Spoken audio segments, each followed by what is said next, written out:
Good morning, YouTube. This is We Are Confident Women 23. The time is 1:47 a.m. and I can't sleep. So therefore, let's make a video. So what are we going to talk about today? Video 2. This will be self-confidence. Self-confidence is one of those things that we don't enter the world with, and you don't always have to have it all the time, and obviously talking about it isn't going to automatically make you gain it. um, us women seem to have, difficulty with developing our self-confidence. We have so many different varying images of women and what we're supposed to be like, and what men expect, what other women expect, what society expects, and what is portrayed in the media and music videos and the newspapers, on TV shows, on computer screens, on magazines. And you know generally, if you look at all those are things that have nothing to do with the self. Those are all external factors that focus on everyone else and everything else but our actual self. So, let's talk about it. So, girls, when we're young and we're grown up, we're encouraged to be passive. Girls are to be seen and not heard, and we're not supposed to be daring or to exhibit any of those characteristics that are deemed masculine, such as aggressiveness, determination, being opinionated, being assertive, those types. We don't want to threaten the male ego. So even when we turn on like the television, we're bombarded constantly of these examples of women with amazing self-confidence. Like, look at the ladies of Sex and the City. Okay, they have their issues, they have their drama, but they are very confident.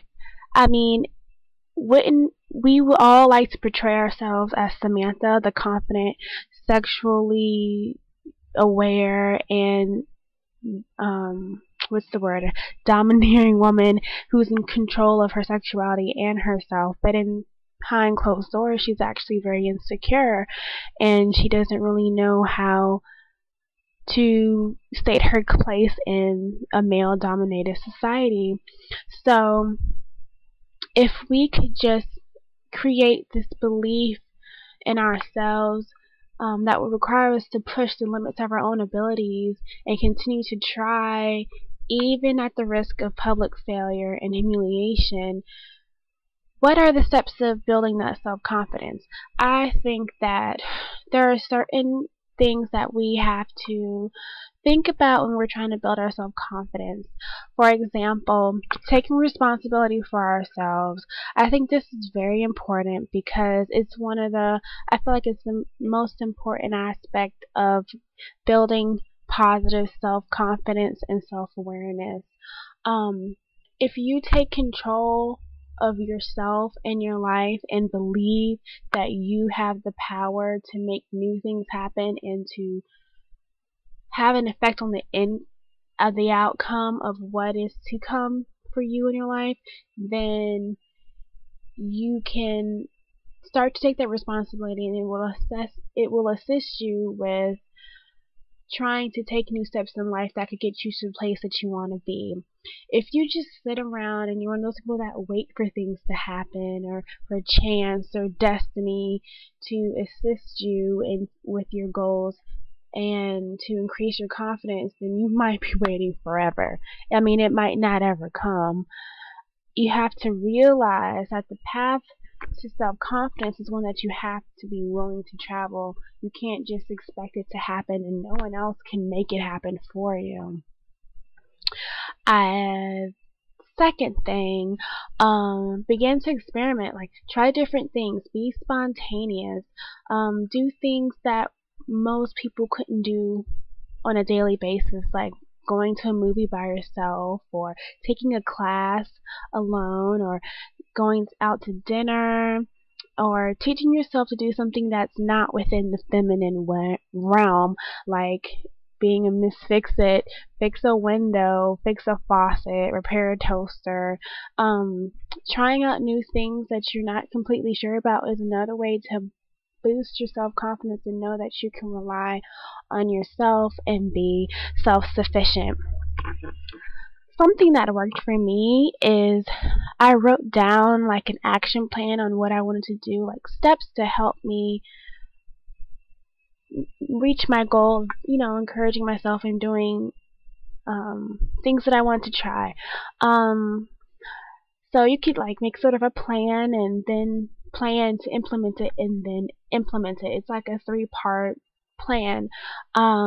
If you select an area, whether it's personal or even something you do at work, decide what are the steps you need to take to get to that goal, and you can set it in a timeline and implement that step according to the plan and hold yourself accountable. You hold yourself accountable, that leads to taking responsibility for yourself, which will lead to your experimenting with something new and therefore building your confidence. I know it sounds easy, but it's really not. It's not one of those things that happens overnight, but you have to be dedicated to yourself and know that you are worth the dedication and that you can do it. And that, I guess, brings me to the next point, to stick with your goal. When you take on something new, stick with it, because self-confidence doesn't come from each thing that you try. If you did it but didn't finish it, then that doesn't build you up, because you're like, oh, I failed at that. I didn't stick with it. So that in turn is being counterproductive and bringing you down. So one failed try could bring you could be up to step 10 and bring you way back down to 0 on your confidence scale because you didn't do it.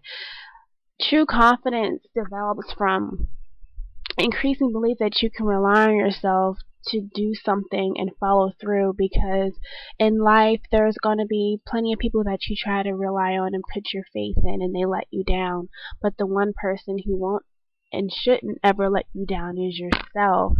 And I feel like that's very important. If you can't rely on yourself, who can you rely on? Procrastination is one of those things that sucks. You know, life happens, things occur where you have to put things off, but something important as your mental well-being and the faith in yourself is important to be productive and to seek out that action, even if it's a little bit at a time. It could take you a week, 3 months, 6 months, a year to meet a goal, but when you meet that goal, you'll feel amazing and it'll boost up your confidence level in yourself and it'll make you seek out new opportunities. For us women and us young girls, it's always great to do things with a partner. It gives you more motivation and it assists you with oh, I can't do it. You have those moments of, oh my gosh, am I going to be able to make it through this? Can I finish this task? Can I meet this goal? And then you have your girlfriend and she'll be like, girl, you got this. You can do it.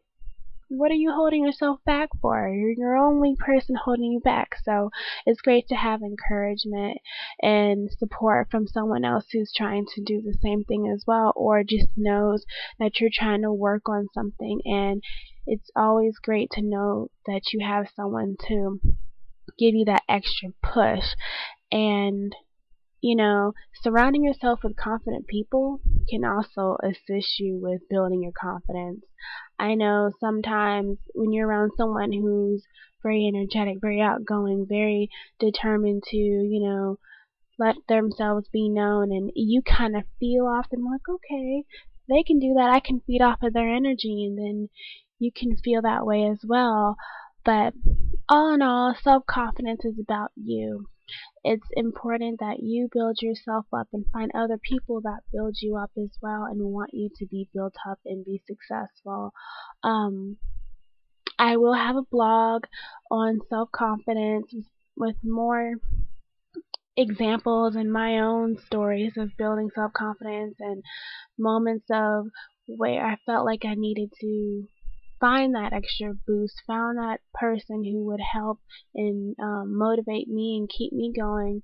until I was able to motivate and continue on doing it myself. And that's what I seek to do here, to motivate other women and young girls to be self-confident and be self-sufficient and be independent and be proud of who they are as a woman or a young girl, and to develop those things that make you feel proud of who you are. So it's late, I'm getting tired, and I will talk to you all later.